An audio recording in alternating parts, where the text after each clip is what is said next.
Hello and welcome to Money with Mac and G. I'm Ben Jones, and today we have a very special guest, someone that started a software business his senior year in college. The business was later acquired 27 years later after he had started it. And now he's a managing partner in an angel investing company here in Indianapolis who has invested in over 50 different companies that he's helping to succeed.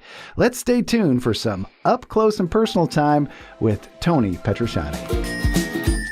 Tony, hey, it's great to be here and have you here. You're a pretty humble guy, which I really love, who's done some extraordinary things and is currently working with 50 different startups. That's pretty huge. We also brought your son along, who we featured the last couple weeks, which is really cool. And you're doing this like huge exposure to so many different companies and helping so many companies. We just wanted to sit down with you and get your story. How are you doing today? Doing great. Thanks for having me. Doing great. All right. Long-time listener, first-time caller. There you go. And Kobe, you were here the last, last week, and we're doing the two-part story on you. How are you doing today? Yeah, pretty good. Thanks for having me. Cool. Should we start with the magic fishbowl and pull a question for Mr. Tony Petrucciani? Go ahead, Tony. Oh, boy. Uh-oh, he's pulling it out. Let's see if he gets a good one. This better not have anything to do with your sister. It seems to never get old with you, does it? What do you got? What's the worst food you've ever tried? Ooh, okay. I don't think it can be sushi, right? What about that hot sauce recently? It can't be anything about your sister's cooking, that's for sure. I would say it's probably not the worst, but it's the weirdest. I was on a trip. This is back when I got into the international stuff with my company. So I had to go around the world and deal with different sales teams. And know the feeling. And we were actually visiting. We did a little stopover in Manila in the Philippines. And we got to meet a development team. We were using some offshore development resources. And the guy from Southeast Asia that was taking us around was like, hey, whatever you do, if these guys try to talk to you about this delicacy that you need to try, don't do it. Whatever you do, don't do it. I'm like, what is it? He goes, and I'm going to pronounce it wrong, but it's called a balut.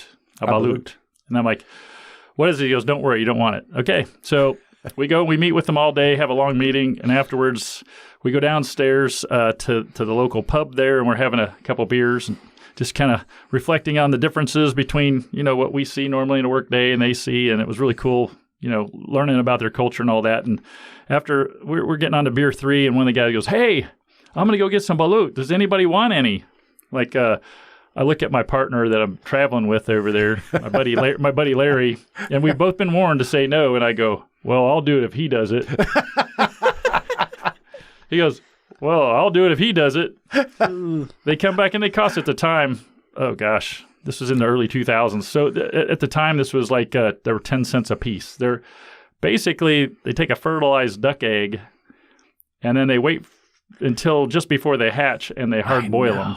I know. I've heard this. I've seen that when I was in Manila. They're carrying them around. Yeah, so they came back with a bunch of eggs. I'm like, eggs, no big deal. You love eggs. I love eggs. I eat lots of eggs. So you chop the flat end off. There's a little air pocket there, and there's a bunch of fluid, and you drink that. Then you peel it the rest of the way, and you eat what's in there. Anything too hard to chew, you spit that out, like the beak. Like the beak is formed on this thing. I was about to ask, are there like bones in there too? Yeah, a lot of those are pretty soft. So just mildly crunchy. Got it. And the feathers, but they're all wet because they're in that fluid. It turns out, and I haven't validated this, but I think it's uric acid that it's in there, which is basically the thing's peeing in the eggshell the whole time, right? Oh, that sounds absolutely delicious. So that's probably... What a delicacy. There's thanks for the magic fishbowl piece there. I think you're the one that came up with the idea. Via text to me, you're like, do the magic fishbowl. And so I found 40 kind of unusual questions, and that's like a good one. Well, we're here to talk about your success story, not successfully drinking... bird pee out of an egg. So how about we start back just a little bit, way back. Give us a little bit rundown on your story, because it's better than drinking bird pee from, another spot. Yeah. It's fair enough. A kid's show. So when you were growing up, you were on a part of town that was a little rough. And your parents were kind of getting started with a business of their own. And so maybe we just start real quick back then. What was going on? Yeah, I was just thinking about things to talk about, and as work ethic is one of those things. You're starting a company, people talk about work ethic a lot, but my dad, when Mom and Dad were first married, he would work. They were up in Chicagoland area, and he would work at one point he had 3 jobs. So he just worked his butt off trying to make a living. And were they all 3 jobs in the same industry? Or? No, they were different. Like one of them was a dry cleaning route, and when he worked at the post office, and I think he had an employment agency that he bought from somebody. So he was just kind of always a little ADHD. Super ADHD. And then just a hard worker, and he got out there and did some cool stuff. Just hustle. He's a hustler, having the side gigs going, side hustle, I guess you call it. So he, I kind of watched that early on because what happened was he got offered a job to sell equipment in the area, in the medical equipment area called otorhinolaryngology. And did he know what that was? No, he told my mom, he said, "Hey, I just took this job. We're going to go sell this stuff down in Indianapolis. We got to move. I don't even know I don't know how to say it. We're going to sell this stuff and you can make a lot of money." So, so he ends up moving down there to sell ENT, ear, nose, and throat instruments. Right. And becomes successful enough that he actually starts his own business selling it. But it wasn't like it was overnight success. They did it out of the house. So that must have been fun, huh? Eating and past the ENT nose thing. We had we had the range and then the sink, and then we had a desk with 2 phones on it because we had to have. Back in the day, you had, in case one line was busy, you had to be able to have 2 calls at the same time. And then we had the dining room table. So they would work all day. My dad would travel a lot, sell, and come home, and then we'd eat dinner, and my mom would just move from the work desk because she ran everything except for sales. And then she would come in, and then we'd sit down at the dinner table, and we'd listen to him talk about everything going right and wrong. Yeah, all the right things, all the wrong things. Mostly wrong, probably. A lot of wrong stuff. So you got an experience. We talked to Kobe. Kobe was, he came up with the new idea, but the idea of owning his own business wasn't really that scary because your dad had a business. And so for you saw that your dad had this business, but did it turn you off a little bit? Because it sounds like that's a little too close all the time. One of the things that, I love watching, my dad worked his butt off. My mom worked her butt off. They built the business together. But I just hated being at home at dinner and talking about work again. You just live through it the whole day. And then you're at the dinner table talking about it. I was like, where's the fun time, the downtime? But I learned a ton, but it was, fast forward when I'd come home from work and I'd hang out with Lori for dinner. How was your day? What happened today? I'm like, I don't want to talk about it. I was just so used to it just wasn't always pleasant experience. You'd have some wins and all that, but it was always the same stuff all the time. You're talking work. So how old were you when you actually learned what an account receivable was or revenue recognition? Yeah, probably way too young. My mom handled accounts receivable and accounts payable. They did shipping and inventory control. They did manufacturing. Well, they sewed stuff and made stuff. And were you back there? You did some of it. Didn't you tell me a story about burning your hand? Or... Yeah. Well, I like to experiment, investigate, and learn. And so, the one room had... Did you hear about this, Cobe? I don't think so. Okay, good for you. Go. We made it. We used to make these things called myringotomy tubes. So they're little drain tubes. If you heard kids get ear infections, they have to put them in the tube ear. In their ear to drain the infection out. Oh, that's yummy. So they've got all kinds of different shapes and sizes. But we used to take this little skinny Teflon tubing, and we had this little iron tip, looked like a little pinky finger, and it had a little hole in the end. And you'd put this tubing, and they'd put this wire down it, and you push the tubing into that iron, and it would flange it out. Gotcha. We'd cut the edges, and that would be so when it went in, it wouldn't go all the way in your ear. It would stop. It would stop it. So they made these things all day long, and then they would clean them, and then they put them in individual packages. They'd sterilize them. Yep. And then they'd sell them, and they made pretty good money. And one day I was probably 6 years old, 7 years old, and I'm in the workroom, which used to be our playroom, but they took over. They took over the room. Child labor laws. It was technically the dining room of the house, a little dining room that was the playroom. And then as soon as they started growing, it became the workroom. So we didn't have a place to play. You want to come over to my house? Yeah. No, I don't want to go work at your house. I'll go to your house. So one night I walked up to that thing, and it was before I made these things. It was early on, and I went up and I was going to touch this thing. It was the end of the day. It was like 4 o'clock, and I reached up to touch it. My dad goes, "Don't you touch that. It'll burn your finger." I go, "Oh." He goes, "That's really hot. That's what we..." And he showed me how you make those. Oh, okay. Later on that night, he leaves. It's like 6 o'clock, 6:30. I walk in the room. It's dark, but there's light coming in from the kitchen. And I see that thing and I go up, now I'm going to touch it because obviously it's been turned off and I want to touch it. He had not unplugged it. So I touched the end of it and it burnt the bejesus out of my finger. Instant blister. I scream out. I'm crying. I got there. My mom's like, what happened? What happened? I'm like, I burned my finger. So she's like running under cold water. And my dad goes, did you go touch that thing? I go, yeah. He goes, I told you not to. I go, I know. I thought it was off. He goes, oh, I bet you never do that again. We might need to get your dad here in order to tell his story because he is an interesting guy, to say the least. But yeah, we need to get him on the show. But you were definitely you were learning a lot by being there and exposed to it. You saw what was going on, and it took a lot of hard work, right? Oh, yeah. And so you moved on into grade school, high school, right? And then kind of what led you down the path that got you to where you are today? Well, that's a good question. I was always kind of young for the class that I was in, and I was always kind of geeky. So I always liked the technical stuff. I liked math, loved math. Computers were just coming out.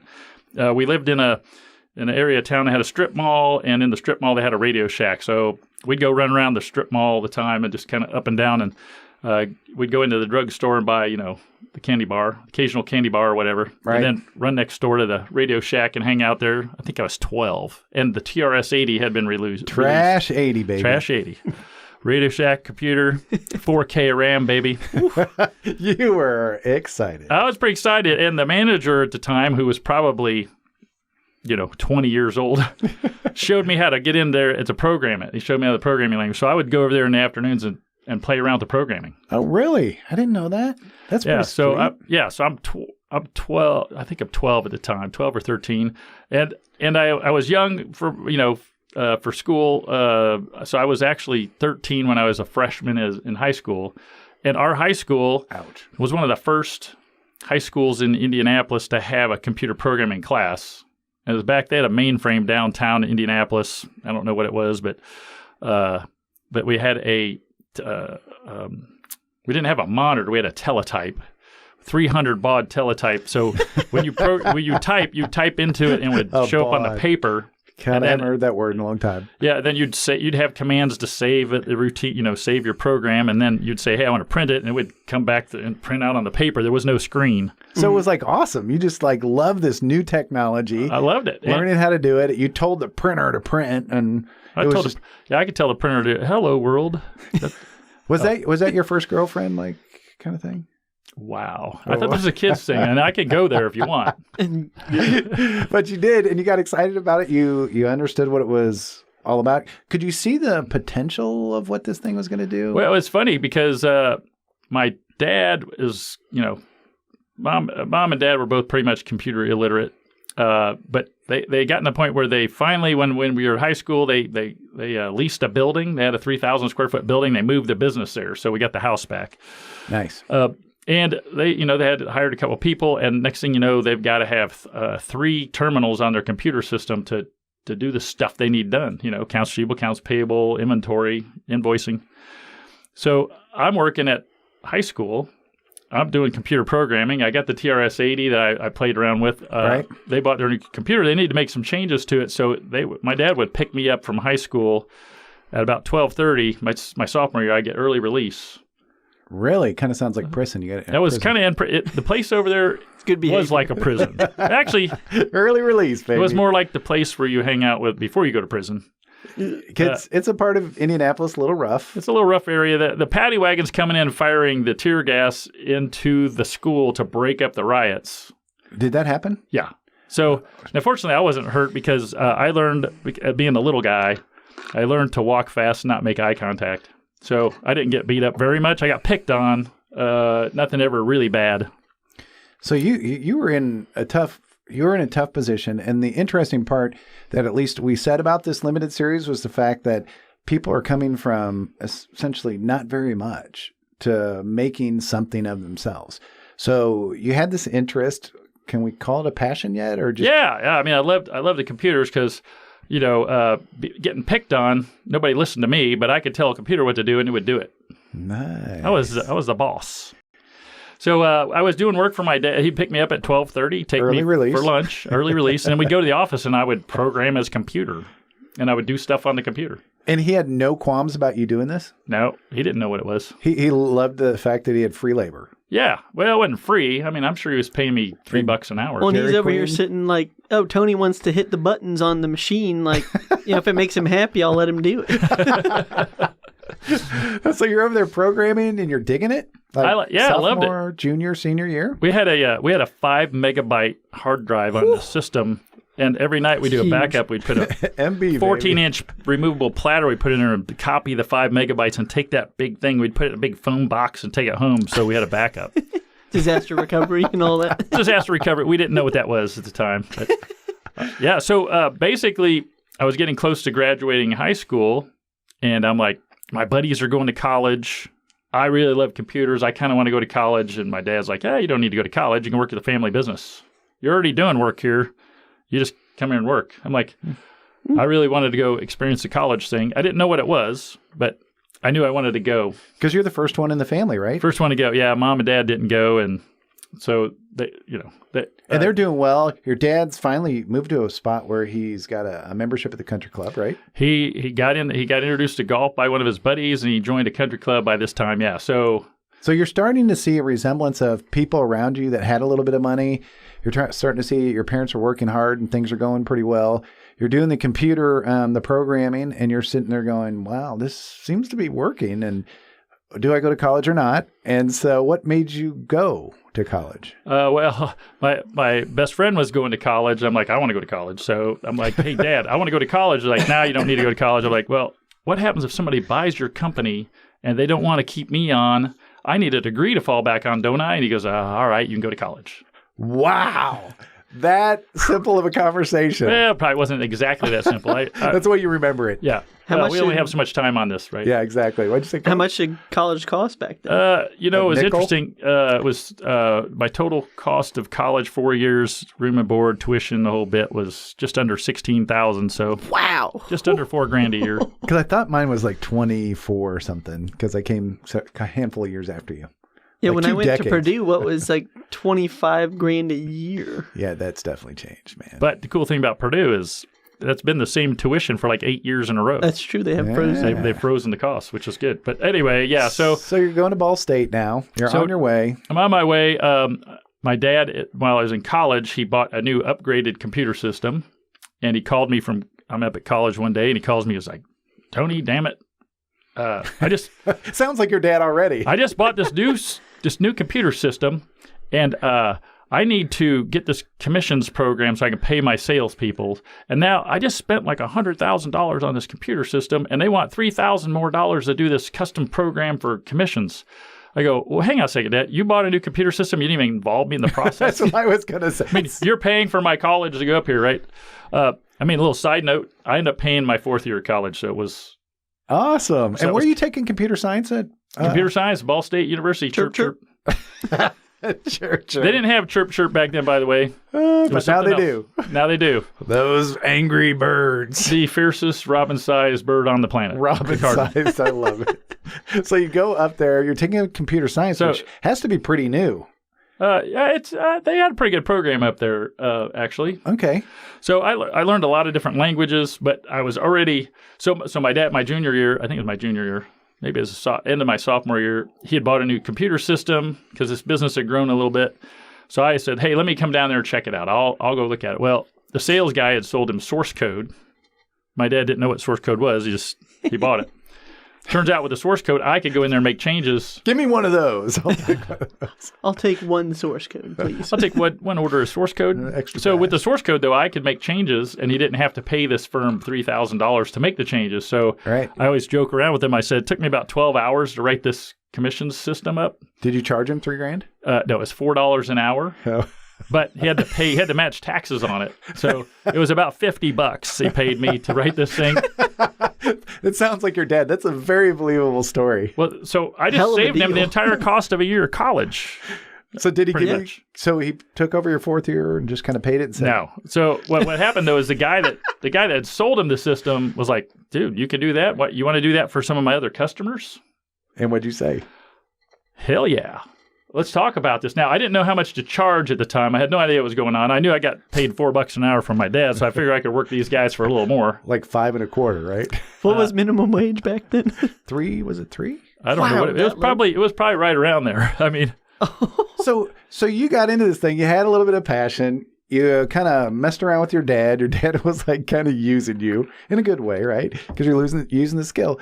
But you weren't really sure where the heck this was going to take you. You're just like, okay, I'm kind of digging it. I'm just going to go with the flow. So, I'm going with the flow. So this guy calls me in his office and says, hey, I got this project to do. And I would like you to quote it because I'm using some other contractors, like the one that bid for your dad's work. Yep. That you did. You'd be bidding against them, so it's competitive. So he goes, so here's the project. He laid it out for me, and I want to say it was like 100 hours of work. Yeah. So I was thinking to myself, man, how much should I charge for this? And so I go, I think it's about 100 hours of work. Now, that was me. Now, I wouldn't charge for any of the design and analysis. I just thought you should only charge for when you're hitting the keyboard. So the most important part is the design. Right. Because you're solving the problem, not just coding it. But anyway, I figured I was 100 hours of work, and I go, I'll bid. And I'm talking to him, right? I'd never done a formal bid. And you're how old now? 20? I'm, at the time, 19. 19 years old. And I'm like... So you were ripe to be, like, exploited. Yeah, and he wasn't trying to exploit me. He was telling me the rules. I mean, this guy was great, too. He was another guy, Bob Berg was his name, and he had this great work ethic. Now... I don't know if the family would say it's great because he just worked so much. He worked all the time. So I saw these two, male role models were just working ungodly hours every day, and I thought that's normal. It's normal. That's what you do. So I'm like, yeah, I'm going to work. Heck, I'll do this over the weekend. I'll work in the evenings. So I go, Bob, this is 100 hours. I said, I think I'm going to bid $10 an hour. Like this was like I was being paid $4 an hour, right? I'm going to bid 2.5 times. $10 an hour. He goes, well. Are you sure you want to bid that? And I go, well, I want to win this thing, but and I know you can't tell me the others. He couldn't tell me what everybody else was bidding, right? He said that's not fair. He goes, but Tony, he goes, you could probably go up a little from that. But he wouldn't tell me how. I go, oh boy, I got my bravery in there, and I go $15 an hour. And he goes, are you sure you want to do that? I go, I'm sure. He goes, you win. I think everybody at the time, the contractors were charging $35 to $50 an hour. Oof. Wow. And I didn't have, I knew what I was doing, but I didn't have the experience, the pedigree. So I would thought you would have figured out that if the other one, you could have gotten $1,000, $3,000, right? For how many hours? 12 hours? Well, I did 12 hours. I didn't know how many hours they had bid. But you still got it done. Yeah. Well, okay. I wasn't very smart back then. Sorry, I wasn't trying to rub it in. I was like, that was your one point that you definitely had. Oh, yeah. And, I had zero. I watched my dad talk to doctors to sell them stuff, but I didn't really have any sales training. Right. And so here I am. I was like super nervous bidding this thing too. Like when I went $15, I was like, holy cow, this is so much money. I'm going to be rich. I'm going to be, super rich, right? And then I did that work, and then he started introducing me to other clients. And did you do well at that job? Did you do it for 100 hours? It was all good. You were pretty good with your estimate out of the gate first time? And even if I wouldn't have been, I wouldn't have charged him. So something similar, then I've got a client up in Muncie where Ball State University is. He hooks me up with one of his clients that was not too far off campus. So I would drive over there 3 days a week and do work for them like after classes when I was in college. And one of the first things I did was I did all this work for them. They had some changes they needed done with their invoicing and some other things. And they appreciated me, but I built up time. I hadn't invoiced them yet, and I built up time over, I don't know what it was, 3 or 4 weeks. And they're like, hey, you need to send us an invoice so we can pay you. I'm like, okay. So I type up the invoice and I send it to him. And again, I didn't do any of the design time or analysis. I was just charging for programming. And I sent him the bill, and I think it was $900, I think, was my first invoice to him. And you know what they did? What? They kind of shook their heads a little bit. They wrote me a check for $1,800. Because they just felt so bad. They're like, dude, you did way more work than $900 worth here. You need to understand what your value is. And they actually paid me more than I invoiced them. Double. Damn. And so they taught me, hey, this stuff's worth more. And then I started getting, again, I didn't really have a lot of sales skills, but then I started figuring out, wow, if you're good at something and people appreciate it and you don't try to take advantage of them, they'll reward you by not only paying you, but having, have you do work again and again and again. and help go ahead and work you into the network and say, hey, I got a buddy over here that needs some help too. Can you So help then them they out? were, any other company that said, hey, should I use Tony? They would give glowing reviews, And so now you're to the point where you're getting comfortable with one. Your parents had a business. You've seen that you could do this type of work. What kicked you over the edge and said, hey, I'm going to literally form up a real company and go from there? Well, yeah. So here we go, coming down the stretch my senior year. And by this time, I have like 5 or 6 companies I'm working with. My dad's one of them, Mom and Dad's company. Sorry for that again. No, that's good. I mean, they were giving me good work too. I'd go home on the weekends to work there, doing coding and stuff. And so what happened is, we're getting ready, and Dad's like, hey, you're coming home from school. You're going to come back to the family business. You're going to do our coding and stuff, right? You take care of the computers. I was like, well, I'm going to have to tell these other 5 companies I'm working with that I can't do anything with them anymore. And I was having a great time with all the different stuff we were doing, manufacturing companies, distribution companies. I was learning more and more about business. And so I decided, I'll start my own consulting company, and my parents will be one of my clients, but I'll have all these other clients. So I started a company. Right. Yeah. I think that's kind of funny because your dad's like going, I'm the smartest guy out there. I told him to go to school and get a computer science degree. Now he's coming back to work for the family business. So now you got your dad on there. You got your new business started. You got 4 clients, and now you're off to the races. And I think I remember you telling me a story one time, which was, man, I'm getting out of school.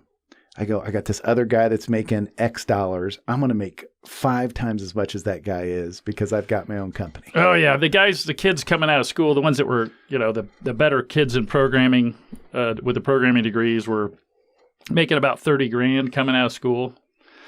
And I'm like, man, I'm going to graduate. I'm going to charge $25 an hour. There's 2,000 hours in a year on a normal job. Work here. Yeah, so you're gonna do 50,000. I'm gonna do 50 grand. These chumps are making 30. I'm gonna make 50. So my first year, I made $8,000. I Which learned made more about you go, sales. God, I want to do this some more because I made less than a quarter of what these other guys are making. So I realized you have to sell something, and you have to keep that pipeline built up so that when you do the programming, you get paid for it. So you just what did you do? You just didn't have enough clients in the pipeline? Right. Yeah, I did. When I was coding, I wasn't selling because I was busy coding. And then I'd be done and I'd wait, and I'd have to wait for, a lot of times Bob, the guy that ran the business, the reseller business, he would refer me to somebody. So if they got something, he'd refer it to me. But if he didn't have something going on.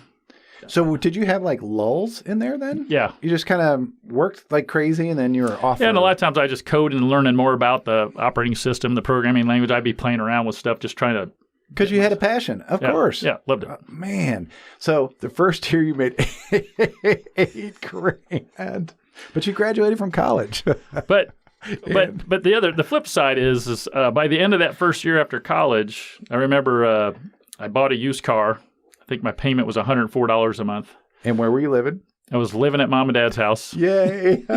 If they'd have had a basement, I'd have been in the basement.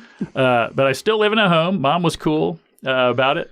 Dad was cool because I was still doing work for the company, so I was taking care of them.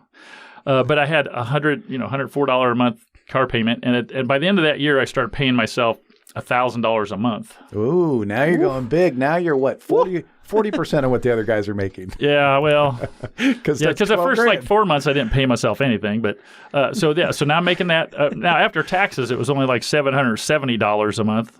I don't know who the hell FICA was, but nobody likes that guy. And so then I had gas. I had to pay for gas. I might have still been on the old parental insurance program. I'm not sure, but so the rest of it went towards beer and hanging out with my buds. And you're having fun, and that's so much disposable money for somebody at that time. Like I felt like, dude, this is what it's like to have a business in the United States, baby, the American dream. I work my own hours. Now, most of my own hours were like sometimes I'd get like my later own 100 hours a week. Yeah, you pick whatever 100 hours a week you want. So later on, as I started getting some other projects pretty rapidly, and within the first 12 months later, fast forward, I had to hire somebody because I had so much work. So, wow, because in all respects, you were not successful. You were living at home. Living with the parents. You were making 40% of what anybody coming out of school was making. You were driving, was it a used car? It was a K car. Oh, the K cars. It was a used K car. So it was a used K car. You had lots of girlfriends. Like an old government-looking car. Yeah, it's Chrysler K car. People, right? when the people got out, they expected to see a federal agent. Yeah. So if you wore his sunglasses and a tie. And a bad suit. He was in a bad suit. Thank you. Yeah. So at the end of the day, you had this passion. You were doing this stuff. You weren't getting paid anything. You were living with your folks. And you were so smart. You said, hey, I'm going to continue doing this because this is awesome. It was fun. And I kept trying to figure out new ways to build code. And then we started, like I said, picking up some customers. And some projects. And so I started having to hire some people. Did you was your mindset, oh my God, I just got to persist. I got to keep going to be successful. Or was it just like, hey, I'm just going to keep doing this and because I'm liking it and I love it. And yeah, I was liking it. And I had enough disposable income to go out with my boys and run around. And so it's really kind of your mindset. You're like, hey, I like it. I got this money. I don't care if I'm living with my parents. I'm just having fun. Right. And my parents were pretty cool. Like if I rolled in at 2:00 in the morning, no big deal. Because a lot of times if we'd get a big project, there were times where we have big projects that were due, and I'd work all day. We'd eat dinner, we'd have Chinese brought in or something, and we'd still code during the evening, roll home about 2 or 3 in the morning, get up at 10 in the morning, come back and do it all again, do that 6 days a week. Yeah. And now, part of the problem with living at home is my dad, who had been at like this, this guy was all about working as a schedule. You got to be there. He would come and yell at me. He'd be heading to work at 7:30 because his doors open at 8. You got to get your butt out of bed. You got to be responsible. You got to be responsible. You got to get to work by 8. You got to be at work at 8. And I'm like, Dad, that's not how the coding world works. I just have to deliver this by, February 16th. I got to deliver this project, so I just got to get it done. I'm working 6 days a week. I don't care. You got to be there at 8:00. What if somebody calls at 8:00? You're my son. Right. You're disrespecting me. Get out of bed. So that was funny. That kind of went on for a while. After about 2 years of that, I ended up moving out into an apartment on my own. So you pulled up your K car, you filled it up, and you moved up to the K car. Oh, wait, mine's not that better. I mean, I had a hole in the front. What do you call it? Where you put your feet? I had a hole there. You can literally reach and touch, the gravel road. Oh, the Flintstone car. Yeah, exactly. Ooh, yabba-dabba-doo. You speed it up. So part of I didn't tell you the story about the car. My dad, his business was going well, and he'd have a company car for, to travel, do his sales calls and so forth. And so I told him after, I got to the point where I was making more than $12,000 a year. Now I'm making $18,000 a year, which is still not as much as my buddies are making. 60%. But I got enough disposable income. I can afford a car payment, and I want to get, a car. And he goes, that's a great idea. He goes, this K car here, I've got a lot of miles on it. I'm done with it. I'm ready to get a new car. You can buy this one. I go, oh, I don't want to buy that car. He goes, no, you don't understand. You are buying this car. You live at home. You live at home, right? So he drove me over to the savings and loan and co-signed for me to borrow enough money to buy the car from him. Is that just hilarious? Knowing your dad, I could just see him say, no, you're buying this car. Yeah, that wasn't a question. That was a statement. And so that's how I got that car, right? And I had that for a couple of years. And then finally, as I started getting to the point where I was making a little bit more money, I finally bought my own new car, which was like incredible. And you didn't tell your dad? No, I told him. Because it was my car. I had paid it off. Now it's mine. I got to trade it in on a new car. Was that the Ford Mustang 5.0 at that time? No, it was a Ford Thunderbird. Oh, all right. And it was funny because this K car had been driven hard and put away wet, as they say. And because it was your dad's. Because my dad's car, he drove it all over. I mean, he drove, 50, 70,000 miles a year, probably more than that early on. Back then, yeah. So this thing had a lot of miles on it, and it was all rough. So I go to test drive a brand new Ford T-Bird. And the guy who's the sales guy's in the passenger seat, and I go up and I stop at the stop sign or stop at the stoplight when I'm driving, and then I stop and I go, oh geez, and I grab the key, and he goes, what are you doing? I go, oh, it's stalled. I got to restart. He goes, it didn't stall. It's still running. I go, oh, I'm just not used to having a car that doesn't make noise when you're sitting at the stoplight. That's great. Oh, well, things have changed. Yeah. Huh? So, well, now you're to the point where you're actually getting some jobs and you're working up, and I know. We're about 35 minutes in, but what happened next? I mean, you must have started to see some success. We want to hear about anything like a story from the edge, meaning there's rough stuff, because Tony, I used to look at you and I was like, the guy's just a magnet for good things. He's always smiling, But when I think back and put it together with your stories, I'm like, how did he ever get through that with a smile on his face? Well, beer. Beer. It'll do that. Only for so long. There's a lot of hit and miss. Like you learn a lot of things. You try stuff to get new customers. You try stuff with projects. Do you have any big like losses? Like, like I did this and it was a real, or I did this and oh my God, that was awesome. Yeah, there's a couple of them. One was I had a guy that started not showing up for work on Monday mornings when we had 3 employees. Just Monday morning, okay. Monday mornings, and then he'd come in Tuesday and act like everything's, you okay? Oh, yeah, I didn't feel good. And then it just kept going, and we started getting behind on our projects, the project that he was on. And at one point, finally didn't show up on a Monday or Tuesday, and he shows up on Wednesday. And then I get a call from the client, and they're like, hey, you guys are late delivering this thing, and you were supposed to have it done 2 weeks ago, and this guy said he was going to have it done. And so here's what we're going to do. You're costing me a lot of money. I know that I owe you $17,000 for all the work you guys have done, but you've cost me more than that. So here's what we're going to do. You're going to finish the project, and I'm not going to pay you anything. Wow. So that happened. So that happened. To the real world. That was a real world. And back then, $17,000 when you got 3 employees, and I'm making 18. That almost pays a whole year of me. 2. Yeah. So anyway, that guy, we had to let that guy go. We parted ways with that guy. We did finish the project, and that customer really didn't do a ton of work with us afterwards because we didn't. Did he pay you anything or not? He didn't pay us the piece he said we cost him. Wow. Is that legal? Yeah. But if we agree to it, I mean, at the time, I guess I said, hey, I'm taking you to court. You were probably pretty young. You were a little bit. I talked to some people, who I would consider, Bob, who was the guy, and I told him what was going on, and talked to, your father, your mother, and you just get some advice. It's like, well, your guy screwed up, and your responsibility. It's your company reputation. So you could go to court, and what if you lose then? Then you got to pay a lawyer, and you lose. Is that kind of like the soldering iron? I'm not going to do that again. Hey, I tell you what, the best problems to learn from are the ones that are the most painful and the most costly, because when people warn you about something, it doesn't really stick. But I tell you what, I don't touch anything that looks like it might be hot. The glowing. Still to this day. Red. Yeah, that's 50 years later. I still won't talk. I won't touch stuff that looks hot. So now you got some good projects. You had this thing fall apart. I know that you've grown considerably. So how long did it take you to get some significant growth? Yeah, so we had at that point we had 3 or 4 employees, and we had 5. And it took a while to hire some people. We started getting into not only doing software, but we were doing networking and selling servers and desktops and wiring them together. And all of a sudden, we started growing really fast. We ended up hiring, I want to say, over an 18-month period, we hired like 13, 14 people. And how far in was that? Was that like 4 years in or 10 years in? That's probably 6 years, 7 years in. So, part of what we want to do is we want to help or teach people.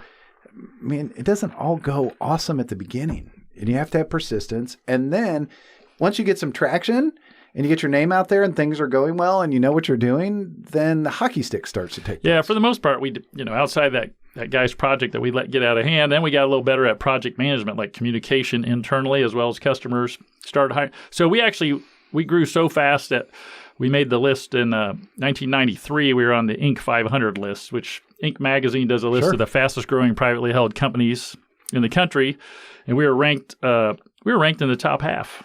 Cool. Number 248. Hey! So top half. With a little grease, you just snuck right in there. That's right. So they look at your base year, and then they look at that over the next, over 5 years of growth. They look at how fast you're growing. But with 16 people that you hired, how many did you have before that? Did you go from 5 to 21 or 20 to 36? That's a good question. The base year, I think that time when they were doing that was like our base year's income or revenue was like $140,000, and we went to like 1.4 million over that time period. Whoa, that's awesome. And then we repeated again in 1996. We made the list again. 3 years later. So we were really starting to grow. We'd gotten connected with a bigger company, and we were doing a lot of programming for their product that they were selling. And then we started getting connected with a lot of their customer base and growing that way. They would kind of have an off the shelf. You're almost like a tailor, right? Yeah.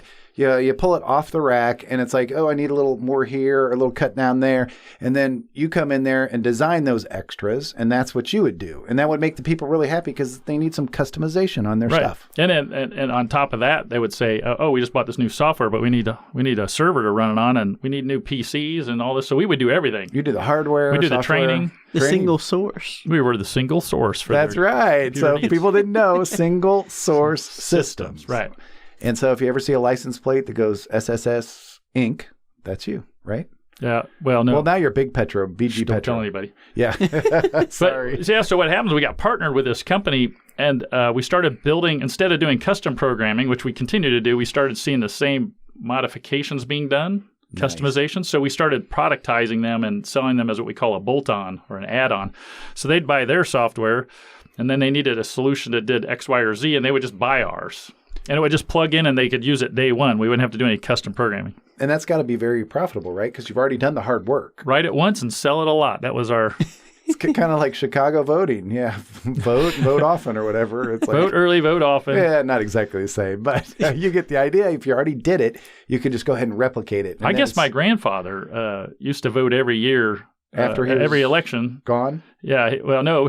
Before he was voting just once in each election. After he died, he was voting like 3 times in every election. I know. That stuff is crazy when you read about it. So now you're doing well. You have hit the Inc. 500 twice. One right over the halfway mark. One higher up, I'm imagining. A little lower. A little lower, 249? The base year was higher, right? So it's based on the... So what happens is we start getting connected with this company, and we're coming up on the Y2K, and they've decided to go from this old technology they use to rewrite everything in .NET. Kobe, you know what .NET is? Of course I know .NET. Okay, see, it's still a thing. Yeah. So this is back in Linux now. 98. They're like 98, 99. They decide they're going to rewrite their entire ERP system, which Enterprise Resource Planning, which manages an entire manufacturing company. They're going to rewrite it all in .NET. So they spend all their time code. They run out of money. They're a public company, but they run out of money. And you're helping them write all this, right? We are not helping them write much of this, but we're selling our bolt-on products. We're selling their product, and then they're selling my bolt-on products. And each year for the prior 3 years, like they would sell more of my stuff than I sold of theirs. So they kept owing me a little more because they were a little slower to pay me. And so, at the end of the first year, they owed me like $70,000 more. Ouch. But they kept making payments, and we were making payments back and forth. But since they were selling more of ours, that just kind of kept adding up. And then the next year, like they owed me like $210,000 or something. And oh no! And then the next year, they owed me like 500 and some thousand more than I owed see the them. edge coming up. Right. And then I get a call from the bank one day because we had a line of credit, and the line of credit is typically used to finance the accounts receivable. Whatever people owe you, you can borrow against it. As long as it's not too old. As long as it's not too old, as long as it's not too much. And we had gotten to the point where it was automated. Instead of every day checking the balance and moving money, is they would just automatically transfer money to our bank account when we needed it. And then when we had more money, cash came in that week, they would take it back, and they would tell us, anytime we could look up what the balance was. So they called me one day and said, hey, we just noticed on your $700,000 line of credit, you guys have $840,000 balance. They go, you can't do that. You've borrowed. And I go, well, we didn't do that. You guys did that. We didn't tell you to transfer anything. You guys just did it. He goes, well, be that as it may, Tony, you and Marty, my partner, you and Marty need to pay this down by end of business tomorrow. You got to get it back to $700,000. Or? I said, well, or what? He goes, well, you just need to pay it down. So I said, well, that's going to be a problem because Marty and I don't have $140,000 between the two of us. Yeah. Right? You could sell a couple of your kids, but it wouldn't get you anywhere and close. We each had several young kids.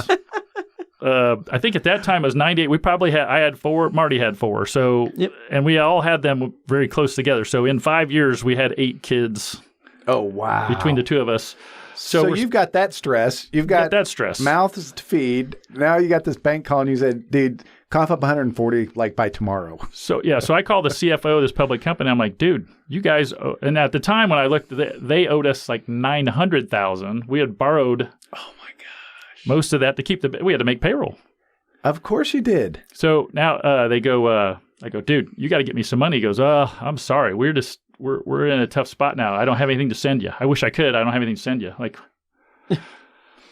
So I was like, oh my God. So I was like, dude, I was freaked out. So I went back to the bank. I'm like, gosh, Mr. Banker, we don't have the money to pay you back. Well, then you need to tell us how you're going to make this right. So basically he said, you go back and make a new plan. How are you going to cut head count, cut your expenses, whatever, but we need to figure out how you're going to pay this down as soon as possible. So we went into panic mode over the weekend and wrote up a new plan, and we had to fire 4 or 5 people to reduce the expense. Out of, at the time, was probably 25 people, 30 So about people. 20%. Yeah. So we had to let them go to make the bank whole because our partner wasn't paying us. And so we put the plan together and said, this is what we're going to do. And they said, okay, here's what happened. And this is the week before Thanksgiving. Actually, we ended up having a conversation. I think it was, we were going to have, payroll was Friday, the day after Thanksgiving.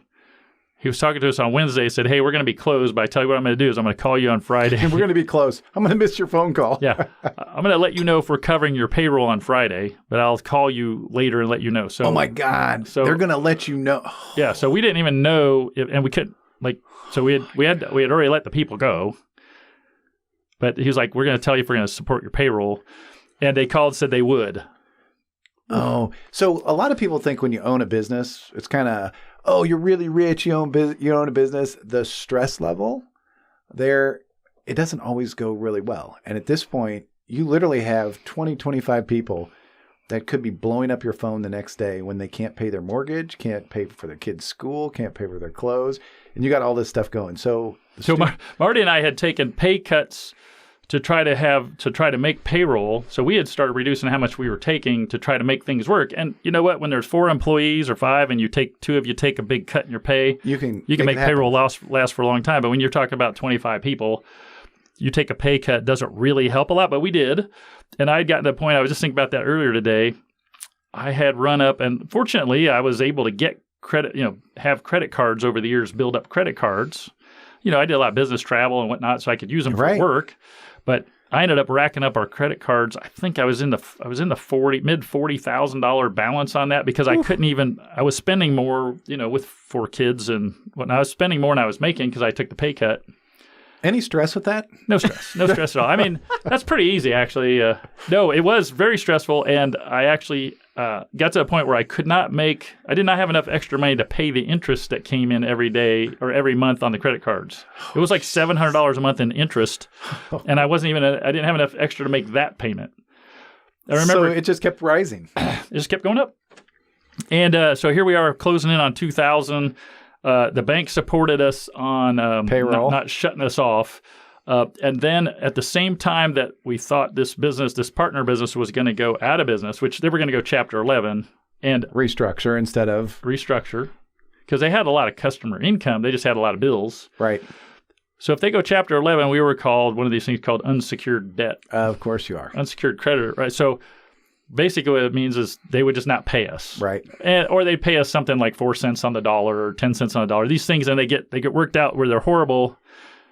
They're not horrible for the company. That company would have continued, but they would have gotten to pay us over like 4 years or 5 years, and they pay you quarterly, like 4 cents on the dollar. Then they divide that over 16 payments. And that's really small. That's a really small amount, and so you basically have to wait for your money. They can't pay it to you quicker because they don't have it.